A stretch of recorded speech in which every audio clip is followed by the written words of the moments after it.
In this video, I'm teaching you guys how to take professional looking shots using literally any smartphone you can think of.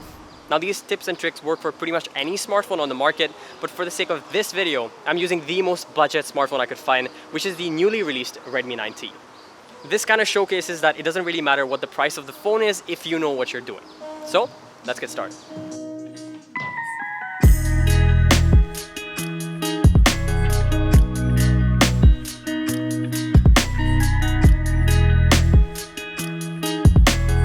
I've been taking pictures for the past 10 years now, and for half of that period, I didn't even own a professional camera. So what I really relied on for the most part was whatever smartphone I had in my pocket at the time. So throughout this period, I learned a bunch of tips and tricks to get the best out of whatever smartphone I was using at the time. These are the exact tips that I'm going to be teaching you in this very video. The first tip is going to be bringing the subject in as close as possible to the lens of the smartphone. This is the easiest way to fake professionalism. Now I'm going to show you a couple of examples here. Here's a picture of a dry leaf on a bench. Pretty normal, right? Bring it in closer and you get a much more pleasing shot with the subject being a lot more distinguished and looking a lot more professional.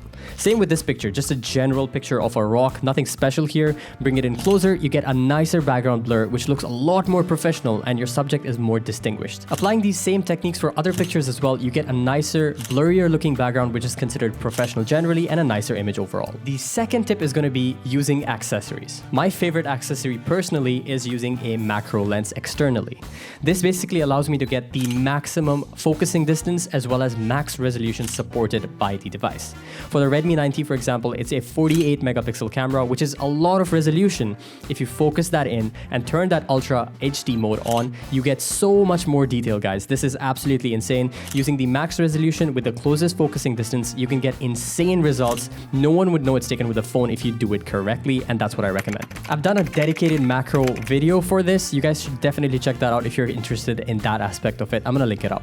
The next and probably one of the most important tips is going to be using the Pro mode as well as the lowest ISO possible. The ISO is basically the sensitivity of your phone sensor to light. The lower it is, the less noise you'll have and a clearer image overall with better dynamic range. I used the lowest ISO, which was 100 on the Redmi 9T for pretty much all of these images. You also get to control things like your shutter speed to control motion sensitivity, as well as focus peaking to make sure your focusing is 100% accurate. It shows red lines around it. For example, this picture of the cat, I was able to get it perfectly tack sharp as well as not any motion blur included because of the right settings. Tip number 4 is angles, angles, and angles. Everything you take pictures of in the world of photography depends on your composition and your angles.